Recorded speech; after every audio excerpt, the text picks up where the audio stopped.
Temperature is normal.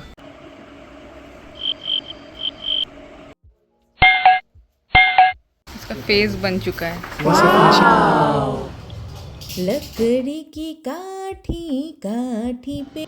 हाय, तो यहाँ हम लोग आए हैं Bharat art and crafts wooden toys explore करने के लिए।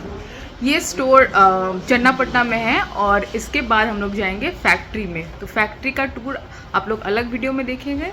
तो इसमें आप लोग पूरा स्टोर देख सकते हैं जहाँ पे वैरायटीज़ ऑफ वुडन टॉयज़ है और काफ़ी सारे गिफ्ट आइटम्स भी हैं। तो बने रहिएगा।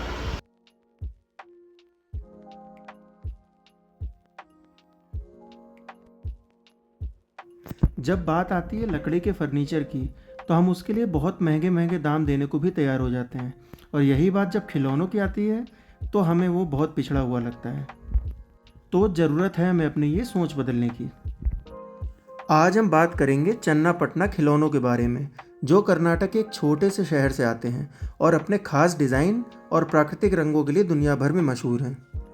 इन खिलौनों की शुरुआत कर्नाटक के चन्नापटना शहर से हुई। कहा जाता है कि इन खिलौनों का इतिहास टीपू सुल्तान के समय से है, जब उन्होंने फारसी कलाकारों को लकड़ी के खिलौने बनाने की कला सिखाने के लिए बुलाया।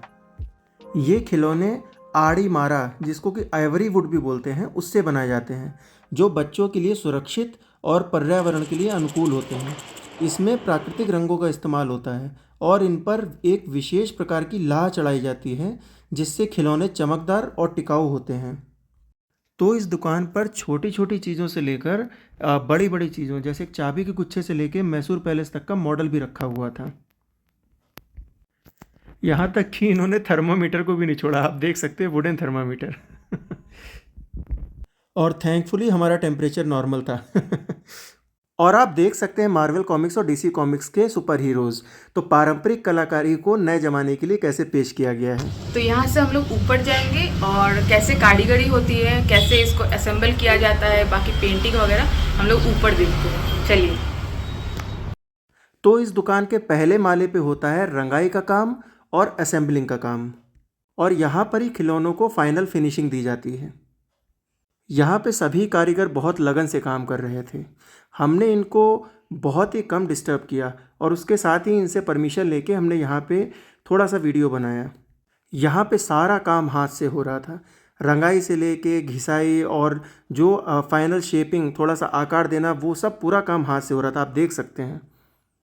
यहाँ पर खिलौने तो मिलते ही हैं, इसके साथ यूटिलिटी आइटम्स, चाबी के गुच्छे, फूलदान, अगरबत्ती स्टैंड, सामान रखने के लिए छोटे बड़े बॉक्स और ट्रे वगैरह भी आपको मिलेंगे। इसका फेस बन चुका है। ऐसा फिनिशिंग होने के बाद ऐसा आएगा। अच्छा। क्यूट लग रहा है बैठने पे। यहाँ पे कारीगरों ने हमें जानकारी दी कि अगर आप देखना चाहते हैं कि लकड़ी से शुरू होकर खिलौने बनते कैसे हैं, तो आप हमारी फैक्ट्री में जा सकते हैं। और सभी लोगों ने बहुत ही अच्छे से हमें जानकारी दी कि कैसे वो लोग इसको बनाते हैं, कैसे रंगाई करते हैं, एक दिन में वो लोग कितने खिलौने बनाते हैं। तो ये सब हमें यहाँ पे इन्होंने बताया। आजकल ये खिलौने पूरी दुनिया में बेचे जा रहे हैं और इनकी मांग भी तेज़ी से बढ़ रही है। ये खिलौने पर्यावरण के अनुकूल होते हैं और आज की पीढ़ी को बहुत पसंद आते हैं। दोस्तों, चन्नापटना के खिलौने न सिर्फ खेल के लिए अच्छे हैं, बल्कि हमारी परंपरा और संस्कृति का हिस्सा भी हैं। तो क्यों ना हम इन पारंपरिक कलाकारों का समर्थन करें और इन खिलौनों को अपने घर लाएं। अगर आपको ये वीडियो अच्छा लगा तो सब्सक्राइब करिए, लाइक करिए और शेयर करिए, और अपने फीडबैक कमेंट में दीजिए। ठीक है, मिलते हैं अगले वीडियो में। धन्यवाद।